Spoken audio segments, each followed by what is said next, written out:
I believe that today marked the beginning of the next stage of this bull market. I'll explain. As some of you might know, today we had CPI come out.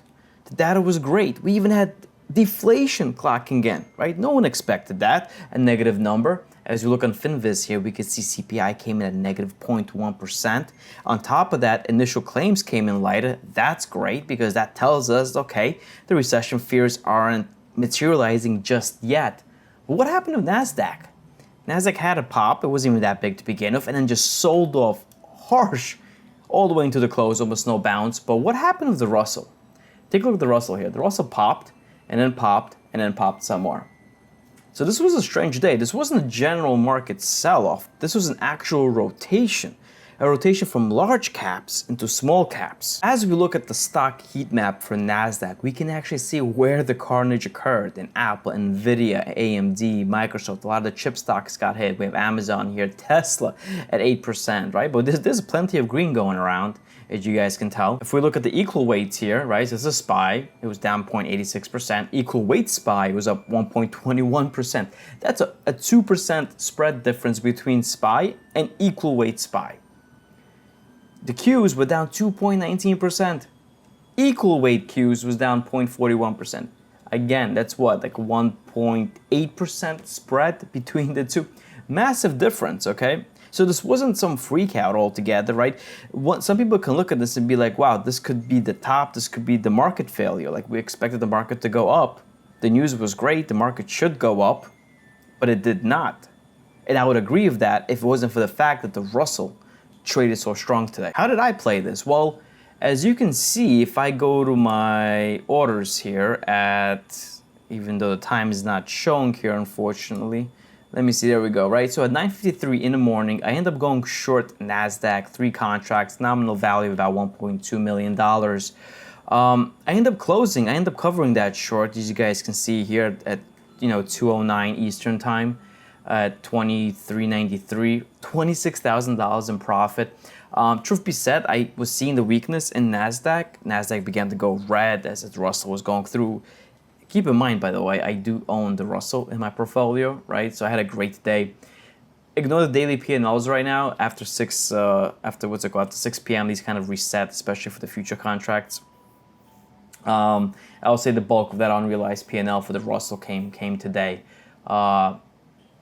The unrealized portion. So anyhow, I didn't expect Nasdaq to dump as much as it did, truth be said, but when it did, and why did I get out when I did get out, just to kind of clue you guys in why I managed to trade the way I did. If we look at the Nasdaq here, I simply got out because we ended up approaching the previous breakout point. It's as simple as that. We were down as much as 2.5% at the very worst. This is kind of where the previous breakout point was. This was a high. We kind of pulled back a little bit. And then, we ripped up.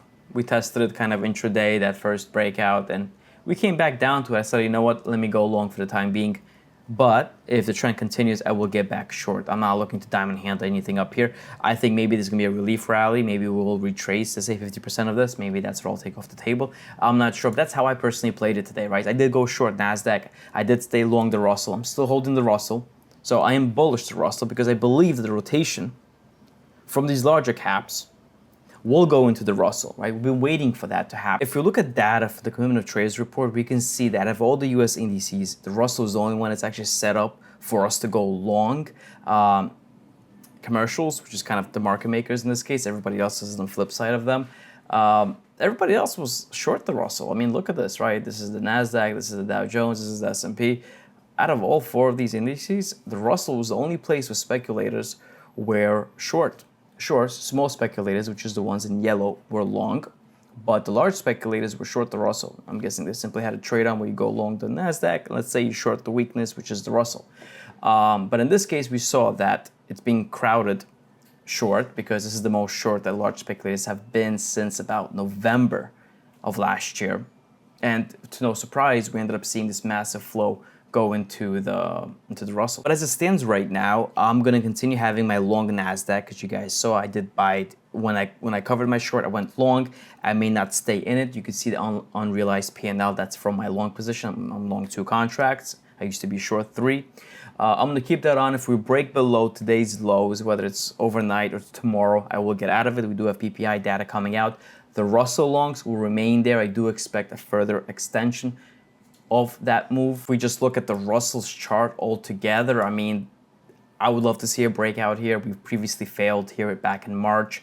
It's also a breakdown candle back from March of 2022. We get over this, we enter the range we were back in 2021, and I expect us to trade back up to that range. And more importantly, this is that broadening part of the rally where everybody on Twitter was saying this rally is so narrow, it's only a few names driving it. Well, guess what?